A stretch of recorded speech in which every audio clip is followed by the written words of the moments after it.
Hi everybody, Nate here from WASD20. Thanks so much for joining me today as we are going to be drawing several different styles of mountains for your fantasy map, as well as going over several ways to shade those mountain ranges. So grab your pen or pencil and let's get going. So before I begin the first style, just a general word about mountains. Mountains are generally going to be clustered together or form some kind of general ridge line. So you'll see a lot of mountains in an area that maybe, covers some sort of zone like that. And you'll just see a cluster of mountains in an area like that. Or maybe you just draw a single line even, and you generally are going to have your mountains then along that line. And maybe slight deviations out from it here and there.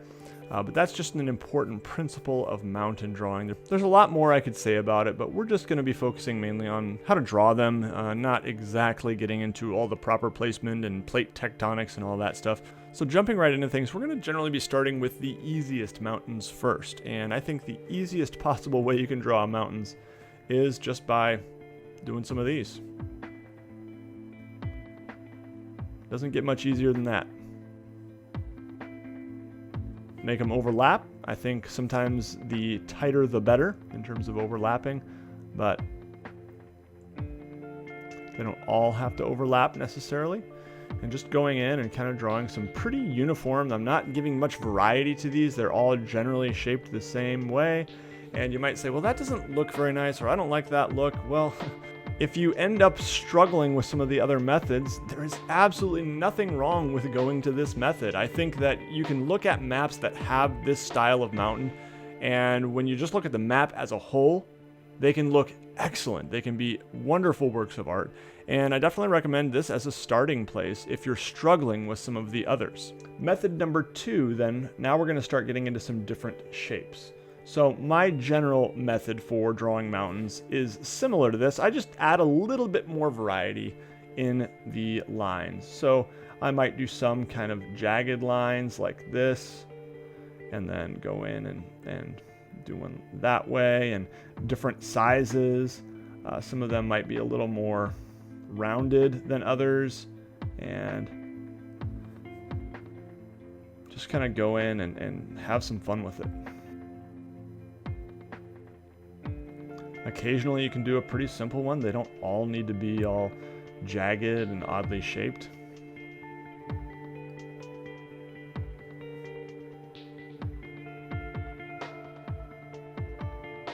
And if you feel like there's not enough, go ahead and layer more in. All right. As usual here, I'm using my Pigma Micron size 4 pen, by the way, but any old pen will do. You can use a ballpoint pen, use a pencil, it doesn't matter. Now you might say, well, something's missing from these, and you're right, shading is what we're missing from those, or some kind of texture. And don't worry, we will come back to all of these mountains when I talk about different ways of shading mountains. We'll cover several different ways here in this video. For number 3, I'm going to do pretty much the same thing. We're just going to try some different shapes for really 3, 4, and maybe even 5. We'll just try some different shapes. So this one is going to be just big swoops, okay?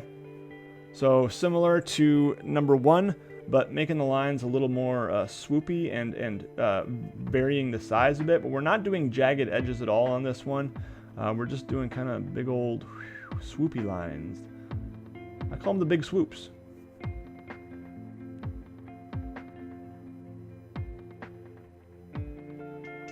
Here and there you can do one that's just really steep, something like that. I would say this one is a little bit in between maybe 1 and 2. Another style you could try is the How to Draw Fantasy Art and Maps style, which I really like, and we're just going to go ahead and try that here. This is a book by Jared Blando, and I'll put a link in the video description. It's a great book that just has lots of tips for drawing all sorts of things in fantasy maps. So I definitely recommend people check it out. I've enjoyed it. This style is just a little more rounded. Something like that in general, and there's a little bit more variety than certainly number 1. And the thing that I like about this style is that it very easily does kind of bleed into or blend into the hills that you might want to have surrounding your mountain ranges. It's always a good idea to include some foothills. So I often do that. I won't be showing much of that today, but just drawing little hills like this along the edges of your mountain range can give that effect and can be quite nice.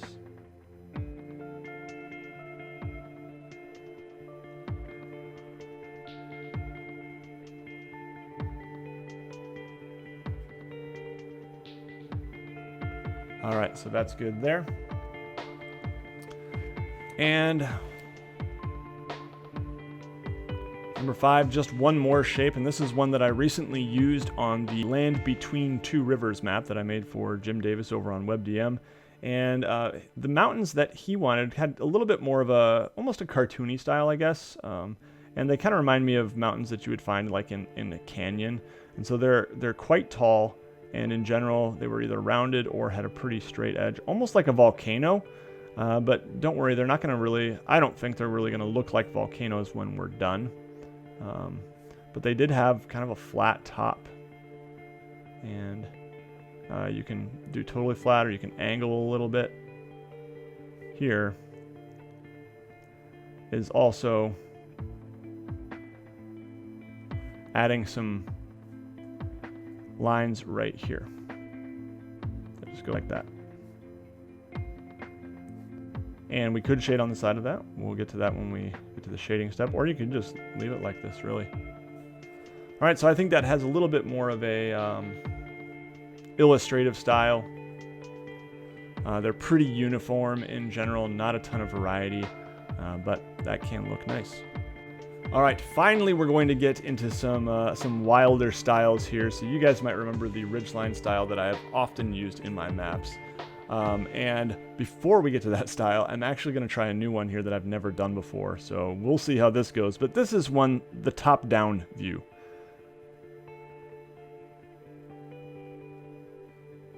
And so I'm just going to draw a ridgeline. That is my ridgeline. Now we're going to draw some branches off of that, like this. And this, and we're going to make those a little bit jagged like we did with our ridgeline. And from those, we can draw even more. And I'm going to actually switch to a thinner pen for this step, because this easily gets too busy if your pens are too thick. So I'm going to switch to my size 1 now. And now we're going to do the kind of smaller branches, and you can kind of make them, a little bit just very light, and add some finer detail here. And just kind of, you can make the lines a bit dashed. And actually, this is looking better than I thought it would.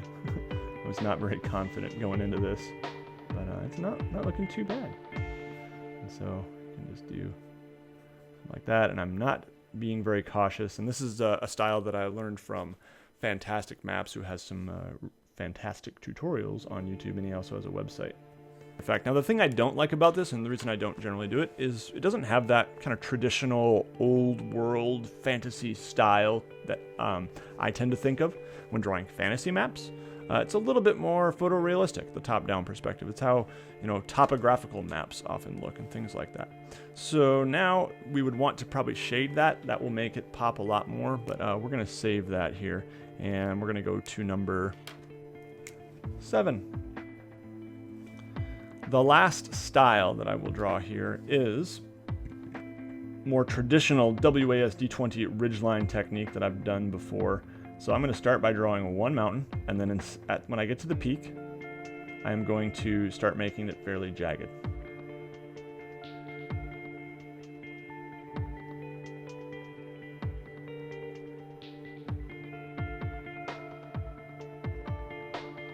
Like that. And then we can go ahead, and you want to be thinking about peaks. And I've shown this style in many of my other videos. So if you just search like, WASD20 mountains, you'll probably come up with a bunch of other tutorials as well on this. And I've slowly gotten better at it, but I still feel like I often avoid it because I'm not super confident with it. So now we would want to draw the sides, and you could use just straight, but I recommend trying to make these jagged as well. And here and there, we're actually going to go out further. And maybe we'll do that right here as well. And perhaps a little bit right here. And then from there, we can do more ridge lines going down, smaller. And then we will keep working our way down the ridge line here, picking out the major peaks and mainly focusing on those for the most part here, the major changes of direction and such. And then it's nice to actually switch to a thinner pen when you do some of the other lines here, kind of like we did on number 6. And just get in here and do some minor lines, and you can kind of make them broken lines. They don't have to all be completely perfect. Even getting little lines off of these ridge lines is good. The slopes.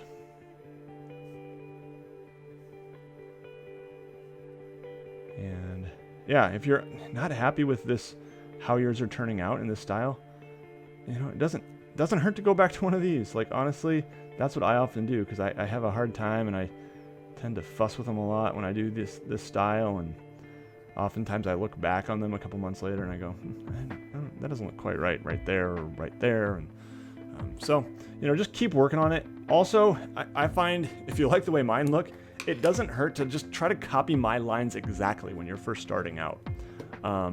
And I've done that with people who are better at things than me, and then slowly you start to get a little more comfortable with it, and you can add your own variety and develop your own style a little bit more. But overall, I'm pretty happy with that. I don't know about the branches going out. It's always kind of hard for me to strike that balance between having one line, one ridge line, and having many ridge lines. But you could, you know, continue these on, and these could become other ones, and just make it this kind of branching out. Similar to that style right there, really, except not a top-down view. Okay, so these are a few different ways. There are so many other shapes, sizes, styles, perspectives for mountains, and I would love if you find some out there that you really like, or if you've used some, absolutely post comments down below, and I would love to see those. But we are going to move on to the shading step now, and shading can be quite simple. So I'll be covering several different styles of shading here, but we're going to start with just doing a few different lines. So on this style here, you can keep it very simple. Now, part of the variety in shading can come from how much you shade. Some people are going to shoot for half and half. They want to have half shaded and half not. I did hear from Ben from Questing Beast. He told me that he read something that, you know, the eye tends to favor, find more natural the right side being shaded, the bottom right side being shaded. I don't know if that's true or not, but he told me that, and I have always done it that way. So that's what I'm going to do here. So one way would just be to do a few little lines like that. Just do a couple little lines along the edge. And that is one way just to add a tiny hint of shading. It can be 3 lines, it could be 4 lines, it could be 6 lines, whatever you want to do. But certainly not 5. No. Okay, so that's one way to shade mountains. Another way would be to actually darken them in a little more. And, you know, so you could do something like that. And I'm going to switch back to my thicker pen now. Going in there like that, and shading them completely in. It's always kind of awkward for me. What do I do with the bottom, right? Do I make it perfectly straight? That doesn't look quite right. Do I leave it a little bit jagged like that? I don't know. Or where do I stop the shading? I haven't mastered that yet. Another method is something that's kind of in between, but it's making a pretty dark ridgeline and then doing some lines off the ridgeline like that. And I've found in general, I like it when I'm doing a little bit less than half in this method. You can do a little bit right there too, maybe just a little line. So by a little less than half, I mean, don't go straight down, but rather keep that line to the right a little more. And I tend to think that looks a little bit better.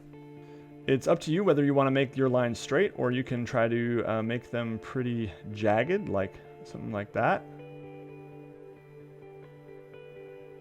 Totally up to you. I tend to favor a pretty straight method when I'm doing this, not too jagged. It tends to confuse the eye, in my opinion. when you're doing it in this style. It's just like, there's just too much going on, too many lines. Did I miss any? I missed a couple. You don't need to draw your lines all the way to the edge. I usually don't. So that's another way, and that's the way I'm actually using right now on the Iskloft map.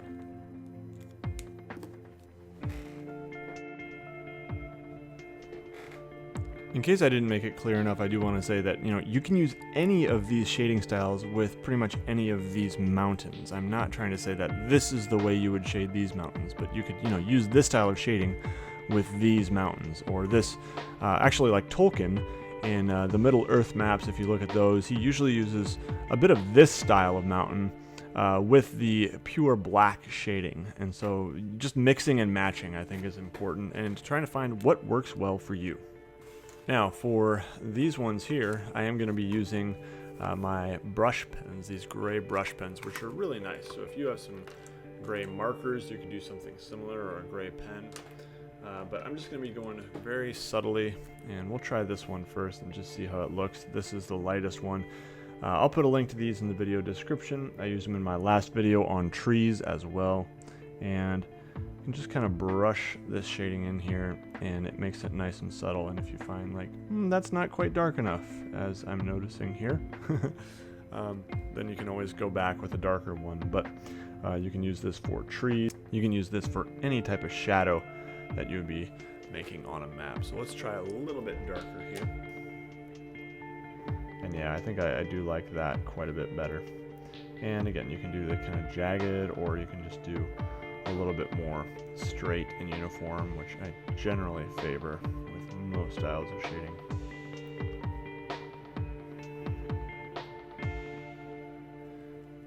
And there you have it.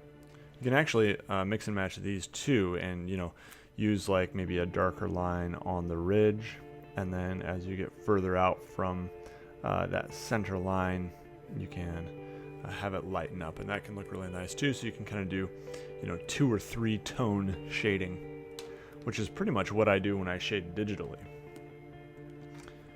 Now on these ones right here, these are Jared Blando's style from his book, which I mentioned, and he does something like this, where he just goes, and I would not even call this shading, I would just call it adding detail. He does something like that, kind of make these little lines that fade away toward the top, but go kind of across the middle section. That's, arguably not shading, although you could technically make it like, more dense on one end of the mountain. I don't know. And he does that kind of rounded style, usually a little more, and just does little lines like this.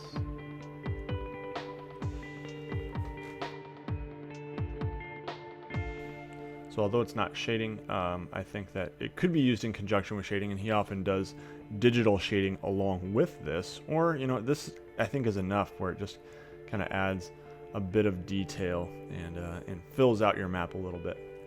Now, method number 5 with this one, I did digital shading the last time I did it, where I just kind of went in with an overlay layer and darkened that up just like that. And again, this can work really well with these sort of brush pens.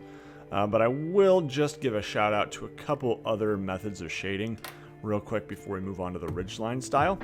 And so a couple other things you could do. You could do hatching in this direction, which I've done before, where we just go, more pure vertical hatching like that. A little bit more pure vertical hatching than this or this, although those could be considered vertical hatching. I'm sorry, horizontal hatching. Or you could do, vertical like this, which I tend to think usually doesn't look that good. You could also do cross hatching, where you kind of do a little of that. But I don't tend to like the way those look. Of course, there's tons of methods of shading. You could do stippling even, where you're going like little dots in there. So sure, what's stopping you from doing that if you really want to? You could use a pencil. That's another thing you could do. Instead of a pen like this, you could use a pencil. And there's nothing wrong with, the scribble method. I think that sometimes this can actually look pretty good, where you're just kind of going like that. And it tends to have just a little messier effect of hatching. Hatching to me is just too uniform. And so, just doing a little scribbling can sometimes be just the ticket. Now with this Ridgeline style, it is possible to do some shading with a pen, but it's really tricky because you're going to be covering up these nice little lines that we already made, the detailed lines. And that's what's really hard about those. So I have gone away from doing any shading with ink when I do this style, because I'm just never satisfied with the results. So I do all my shading digitally. I will put a link to how I did that in GIMP, and it's extremely similar in Photoshop, which I now use, and basically involves going along one side wherever you want shaded with an overlay layer, and that overlay layer you can do black and it will darken the aged parchment background that you have, or if you choose white, and I usually do a lighter white, you can do highlights on the other side as well, and that can look really, really nice. So I'll put some pictures of how that looks on various maps I've done. And GIMP is a free program if you can't afford Photoshop, so it's easy to do. Although it can be hard if you don't have a digital drawing tablet like I do. Now, the other method is using these markers once again. And so this is where I will show you kind of that two-tone method. So first we go with our light. And on this one, our light is going to be coming from this direction as it has been on all the mountains we've done so far. So we're going to be shading mainly this side of the ridge. This is actually a little darker than I had hoped. I wonder if I put the wrong lid on. Anyway, it'll work. So we're gonna be doing this side, and I'm staying pretty close here, and I can always make it go out further, but I'm starting in pretty close to the lines. Again, sticking to the right side of mostly the major ones.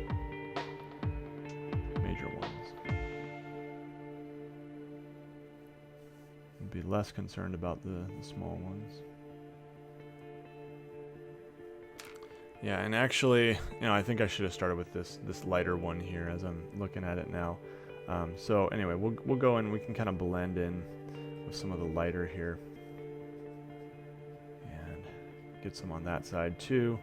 And with the lighter, we can be a little more liberal with our shading. So I probably should have started with that one. I thought the one I was using was a little lighter.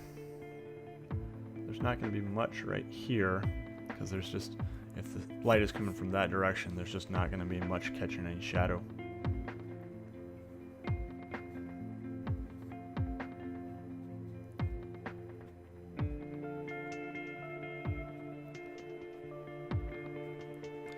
Alright, and there we go. So we could keep going and get, even more nuance and go in with even darker and, get some stuff in here if we really wanted to. But I think, yeah, we're just going to say that's good enough there, and we'll stop.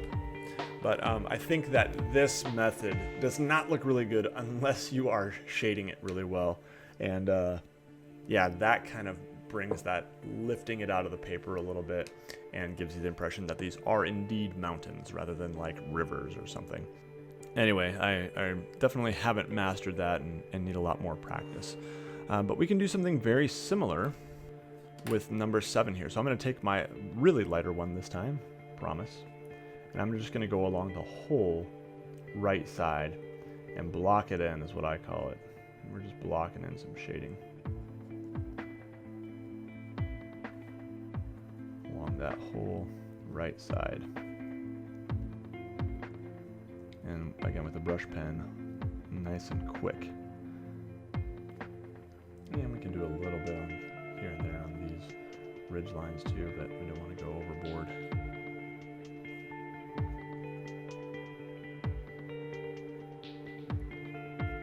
Alright, so that's the dark stuff, and now that's the light stuff rather, and now we can go in with a little bit darker.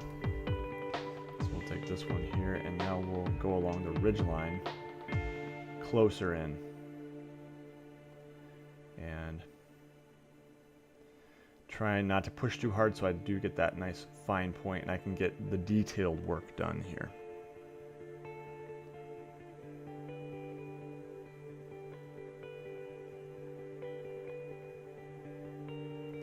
And you can kind of add some stuff here and there on the other side, or here it's just like a big block of empty stuff, so you can just kind of pick out that detail there and that can look really nice. So yeah, I'm pretty happy with the job that these brush pens can do to get some good shading without having to rely on pencil, because pencil just smudges and smears so much. I really do prefer to work in ink when possible. So that is it. Again, feel free to mix and match. Like, you can use this style of shading on these mountains, and that would not be a very hard thing to do at all. Let me know what you guys think, and let me know what you would like to see next. I've done in the last couple months, I did 3 ways to draw coastlines. I'll put a link up at the top for that one. Last week I did 3 ways to draw forests. I put a link earlier in the video for that one. And now mountains. So what would you like to see next in terms of, showing various ways to do the same thing on a map? Anyway, I want to thank you guys so much for joining me. If you are interested in map commissions and seeing some more of my work, head over to sellswordmaps.com and check it out over there. Also, I'm going to start streaming more to Twitch, just going live with some mapping work here and there. So I'm going to put a link to my Twitch channel down in the video description, which I very rarely use, but I'm going to start doing more frequently. I have a lot of map work this summer, a lot of commissions, and so expect to just see me kind of going live here and there. Don't have a schedule as of yet, but yeah, definitely go check out my Twitch channel and sign up for notifications for whenever I go live. I also real quick want to thank my patrons. Patrons are people who support this channel on a monthly basis. Even $1 a month can add up to make a huge difference. So I really appreciate those of you who do support me. And if you're interested in checking out, there are some pretty cool rewards and benefits as well. So go to patreon.com/WASD20. Thanks, patrons. All right, that's all for this one, everybody. Take care, and you'll see me again very soon.